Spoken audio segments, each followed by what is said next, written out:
பணி செய்த அனஸ் ரலியல்லாஹு இடத்திலே நாயகத்தின் அழகு என்ன என்று கேட்கப்பட்ட பொழுது தொழிலாளிகிட்ட முதலாளி அழகு என்னன்னு கேட்டு பாருங்க.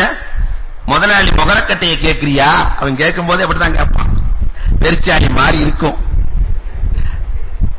எதையாவது நாளே அவசரமான வார்த்தைகளை அள்ளி போடுவார்கள். ஆனால் 10 ஆண்டு பணி செய்த அனஸ் ரலியல்லாஹு தஆலா சொன்ன வார்த்தை என்ன தெரியுமா?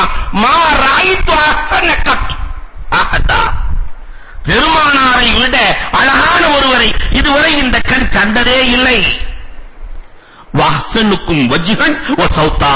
முகத்தாலும் குரலாலும் உங்களில் பெருமானார் தான் பேரழகு என்று அனஸ் ரலியல்லாஹு தஆலா சொல்லுகிறார்களே, அந்த பெருமானாரினுடைய தலையை பற்றி வர்ணிக்கிறார்கள். பெருமானாரினுடைய முன்னெட்டி இருக்கிறது அலீமுல் ஆம்மா, விரிந்திருக்கும், சுருக்கமாக இருக்காது, விரிந்திருக்கும். பெருமானார் ஸல்லல்லாஹு அலைஹி வஸல்லத்தினுடைய முடி இருக்கிறது, சுருட்டையாகவும் இருக்காது, நீளமாகவும் இருக்காது, சுருண்டு நீண்டிருக்கும் என்று வரலாற்று ஆசிரியர்கள் எழுதுகிறார்கள். நேர்மாங்கு எடுத்திருப்பார்கள். காதுக்கு கீழே அவர்களின் முடி இறங்காது. இது பெருமானாருக்கு பேரழகை கொடுத்தது என்று சொல்லி காட்டுகிறார்களே. பெருமானாரின் கண்ணழகை பற்றி சொல்லுகிற பொழுது அப்ரஜுல் ஐனைன், பெருமானாரின் கண்ணை பார்த்து விட்டால் அருகில் வந்து விடுவார்கள். அப்ரஜுல் ஐனைன், சுண்டி இழுக்கிற கண்ணழகு.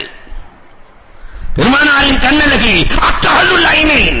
அனஸ் சொல்லுவார்கள், பெருமானார் சுருமாவே இட்டிருக்க மாட்டார்கள், ஆனாலும் சுருமா இட்டதை போன்ற பேரழகு பெருமானாரின் கண்ணிலே தெரியும் என்று அனஸ் ரலியல்லாஹு தஆலா சொல்லி காட்டுகிறார்கள். அண்ணல் பெருமானாரின் கண்ணை ஒரு முறை பார்த்து விட்டால் ஒவ்வொரு முறையும் பார்க்காமல் அவனுக்கு உறக்கம் வராது என்று அனஸ் ரலியல்லாஹு தஆலா வர்ணிக்கிறார்கள் என்றால் பெருமானாரின் கண்ணழகு உலகத்தில் யாருக்கும் கொடுக்கப்படவில்லை. அஹ்தஃபுல் அஸ்பார், பெருமானாரினுடைய புருவங்கள் கூட நீண்ட புருவங்களை கொண்டவர்களாக பெருமானார் ஆண் அழகனாக இருந்தார்கள்.